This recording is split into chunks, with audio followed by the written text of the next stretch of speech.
So I'd like to go on record here and state that the idea of the Abominable Snowman, the Yeti, being an android, or a series of androids, controlled by a being known as the Great Intelligence, covertly, an extraterrestrial entity operating on Earth, is one of the coolest ideas introduced in Doctor Who, and I think that it is genius and a marvelous application of pulp tropes in 20th century fiction. Just absolutely spellbinding.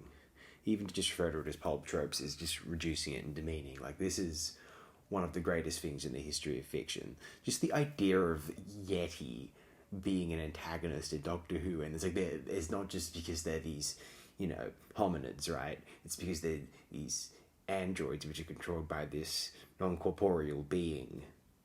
It's Marvel Comics didn't have writers this good at the time. I mean, this is phenomenal. Penned by the writing duo of Mervyn Haisman and Henry Lincoln, The Abominable Snowmen also proves that the eventual departure, the unfortunately not too far in the future departure of Mervyn Haisman and Henry Lincoln from the writing schedule of Doctor Who, was a phenomenal loss to the show creatively. They would follow this up with The Web of Fear, one of the very best of the second Doctor's run and of classic Doctor period, we could say. They debuted with The Faceless Ones, an extraordinarily interesting serial which we previously discussed from season 4, one of the more memorable of Troughton's run up to this point in time, I think. I think the execution could have been slightly better, but just the conception, it was just quite ingenious and a very interesting way of incorporating extraterrestrial or uncanny facets, qualities into a contemporary setting as the Abominable Snowmen, and then The Web of Fear beautifully does. It can be built on top of that initial idea of the Abominable Snowmen being these alien androids and places them in the London Underground. But we'll get to that later. This serial in particular, I do consider a fantastic piece of work. It's a great tragedy most of it is lost.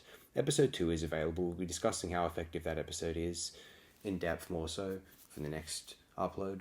Although I just like to use this for now to state that my second statement for this serial is that one of Troughton's best ever was The Abominable Snowmen. How could it not be?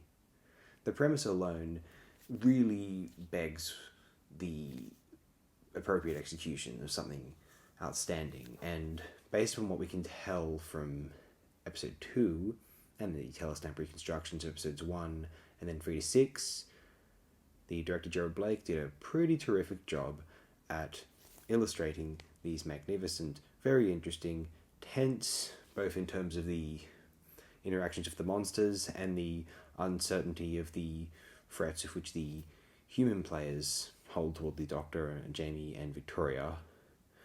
The landscapes, the music, the mystery, the Abominable Snowmen, phenomenal stuff.